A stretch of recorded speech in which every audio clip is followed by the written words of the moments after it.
Hello friends, आपका स्वागत है मेरे चैनल भक्ति की शक्ति में। आज मैं आपके लिए अनंत चतुर्दशी व्रत की कथा लेकर आई हूँ। अगर आपको मेरी ये कथा अच्छी लगे तो कमेंट बॉक्स में अनंत भगवान की जय अवश्य लिखें। और अगर आप मेरे चैनल पर नए हैं और अभी तक आपने मेरे चैनल को सब्सक्राइब नहीं किया है तो प्लीज़ सब्सक्राइब कर लें और बेल आइकन पर प्रेस कर दें ताकि मेरे नए आने वाली वीडियो की नोटिफिकेशन आपको मिलती रहे। हिंदू पंचांग के अनुसार भाद्रपद मास के शुक्ल पक्ष की चतुर्थी तिथि को अनंत चतुर्दशी मनाई जाती है। पूरे देश में इसे बड़े धूमधाम से मनाया जाता है। इस दिन भगवान विष्णु की उपासना की जाती है। इतना ही नहीं, इस दिन गणेश जी का विसर्जन किया जाता है। इस दिन भगवान विष्णु की अनंत स्वरूप की पूजा की जाती है। भगवान विष्णु की पूजा के बाद अनंत सूत्र बांधने की परंपरा है।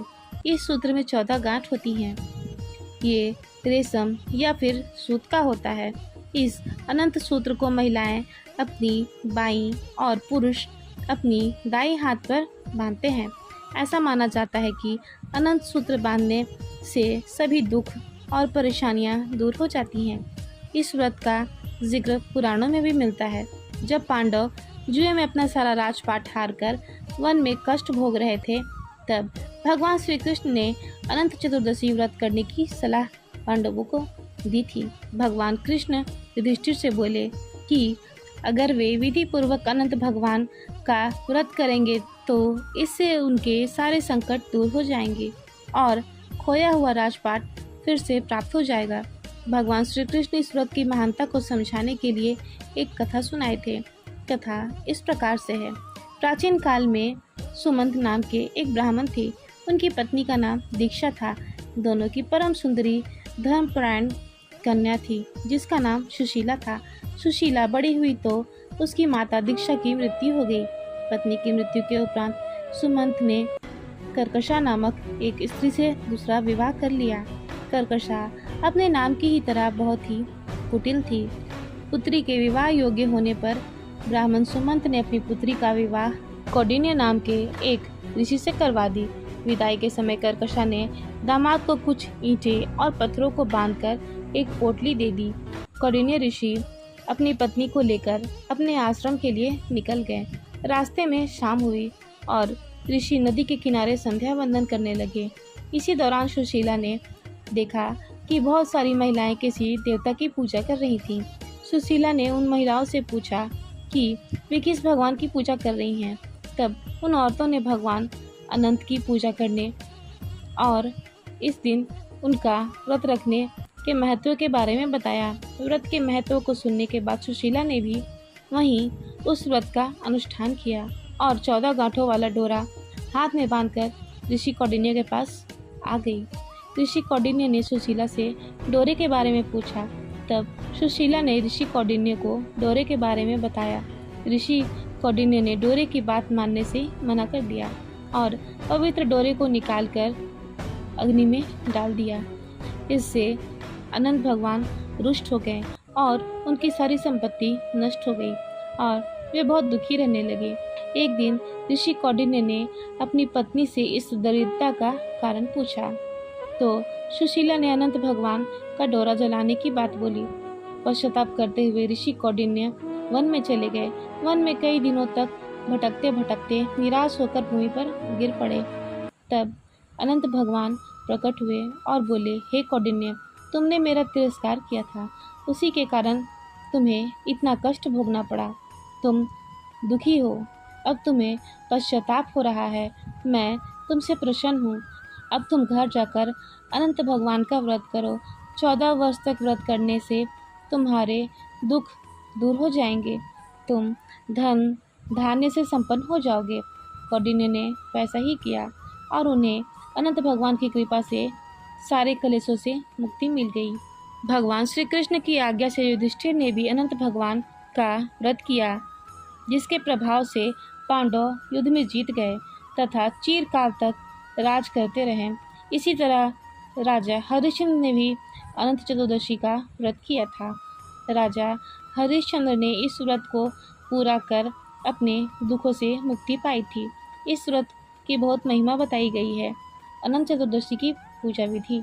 अनंत चतुर्दशी के दिन व्रती को प्रातःकाल उठकर स्नान आदि से निवृत्त होकर स्वच्छ वस्त्र धारण करके व्रत का संकल्प करना चाहिए। पूजा घर में कलश स्थापित करें। चौकी पर भगवान विष्णु की तस्वीर स्थापित करें। कलश पर अष्टदल कमल बनाकर उस पर कलश स्थापित करें। एक बर्तन में कुश की अनंत की स्थापना की जाती है। इसके आगे कुमकुम, केसर, हल्दी से रंगे हुए कच्चे धागे के डोरे को जिसमें 14 गांठें हो उसे कलश पर रखा जाता है।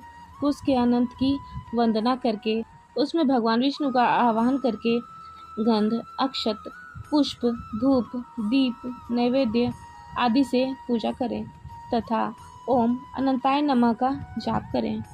इसके बाद अनंत देव का ध्यान करके अनंत को अपनी भुजा पर बांधते हुए पूजा के बाद स्त्री और पुरुष अपने हाथों में बांध ले। यह डोरा भगवान विष्णु को प्रसन्न करने वाला है, अनंत फल देने वाला है। यह व्रत धन, पुत्र आदि कामना से किया जाता है। इस दिन अनंत के नए डोरे को धारण करते हैं और पुराने का त्याग कर देना चाहिए। आरती करें, कथा सुने, अनंत सूत्र बांधने के बाद ब्राह्मण को भोजन करवाएं। यथाशक्ति दान दक्षिणा देने के बाद स्वयं अपने परिवार सहित प्रसाद ग्रहण करना चाहिए। इस दिन देश के कई हिस्सों में गणेश जी का विसर्जन किया जाता है। गणेश चतुर्थी, विनायक चतुर्थी के दिन गणेश जी की विदाई की जाती है। गणेश जी का पूजन 10 दिनों तक होता है और इस दिन विसर्जन किया जाता है। खासकर गणेश विसर्जन महाराष्ट्र में धूमधाम से किया जाता है। यह पूरे देश में प्रसिद्ध है। अनंत चतुर्दशी का महत्व। अनंत चतुर्दशी की शुरुआत महाभारत काल से हुई थी। पौराणिक मान्यता है कि इस दिन भगवान विष्णु ने सृष्टि की शुरुआत में 14 लोगों को तल, अतल, वितल, सुतल, तलातल, रसातल, पाताल, भूतल, भुवः, भुवः, स्वः, सताल, जन, तप, सत्य की रचना की थी। इतना ही नहीं, इन लोगों की रक्षा और पालन के लिए भगवान विष्णु खुद 14 रूप में प्रकट हो गए थे, जिससे वे अनंत प्रतीत हुए। और यही वजह है कि इस दिन विष्णु भगवान के अनंत स्वरूप की पूजा की जाती है। अनंत चतुर्दशी व्रत भगवान विष्णु को प्रसन्न करने और अनंत फल पाने के लिए किया जाता है। ऐसा माना जाता है कि अगर इस दिन व्रत रखने के साथ साथ विष्णु सहस्त्र नाम का पाठ करें तो आपकी सारी मनोकामनाएं पूरी हो जाती हैं। यह व्रत महिलाएं सुख, समृद्धि, धन, जन, संतान की प्राप्ति के लिए करती हैं। भारत के कई राज्यों में अनंत चतुर्दशी का व्रत धूमधाम से किया जाता है। इस दिन भगवान विष्णु की लोक कथाएं भी सुनी जाती हैं। जय हो भगवान विष्णु की, जय हो भगवान अनंत देव की। फिलहाल इस वीडियो में इतना ही। अगर आपको मेरी ये वीडियो अच्छी लगी हो तो मेरे वीडियो को लाइक करें और ज़्यादा से ज़्यादा शेयर करें और ऐसे ही भक्तिपूर्ण वीडियो देखने के लिए मेरे चैनल को सब्सक्राइब करना न भूलें। वीडियो में अंत तक बने रहने के लिए आपका धन्यवाद।